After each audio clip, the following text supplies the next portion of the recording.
Alhamdulillahi Rabbil Alamin. On poursuit avec notre série questions-réponses. Wa billahi tawfiq. Est-ce qu'on peut utiliser du dentifrice pendant les journées du jeûne du Ramadan ou du jeûne tout simplement? Ici, les savants ont fait une analogie avec un autre cas.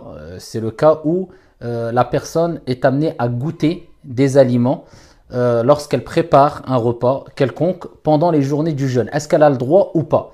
Dans le madhab de l'imam Malik, rahimahullah ta'ala, cela est makrouh, déconseillé, détestable, mais ça n'invalide pas le jeûne. Tout simplement parce que ici, l'aliment qu'on goûte, eh bien ici, ne va pas rentrer, atterrir, arriver jusqu'à l'estomac. Parce que le but, c'est simplement de goûter afin de savoir si c'est assez salé ou assez sucré. Et ensuite, akramakumullah, on le recrache.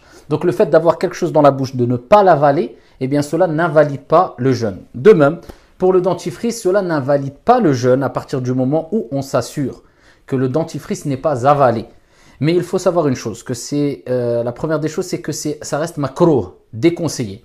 La deuxième des choses, c'est que le fait de mettre du dentifrice dans la bouche afin de se brosser les dents, il y a beaucoup plus de risques ici que le fait simplement de goûter rapidement un petit aliment. Car le dentifrice sera en quantité dans la bouche et ça apporte une odeur, c'est une substance qui apporte une odeur très forte. Donc il y a beaucoup plus de risques qu'on l'avale ou qu'on retrouve certaines matières ici qui composent le dentifrice qui se retrouvent dans notre estomac. Donc il y a beaucoup plus de risques. Donc c'est pour cela c'est le mieux d'éviter de brosser ses dents pendant les journées de jeûne du Ramadan. Et si on est amené à le faire, eh bien le faire mais vraiment avec une quantité minime de dentifrice afin de prendre le moins de risques possible.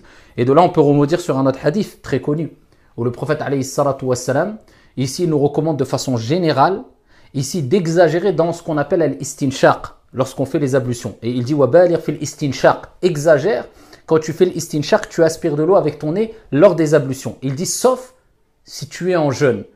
Pourquoi? Parce que si tu exagères et tu fais rentrer une grande quantité d'eau en exagérant dans l'istinshaq, le fait d'aspirer l'eau avec ton nez, avant de rejeter cette eau-là, il y a un grand risque que l'eau pénètre ici et arrive jusqu'à ton estomac. Donc de là, on comprend que tout ce qui peut provoquer un risque énorme ou un grand risque ici, de sorte que ce qu'on a aspiré ou met dans notre bouche se retrouve dans notre estomac, on se retrouve à l'avaler, eh bien, et à abandonner, à délaisser, c'est le moins qu'on puisse dire.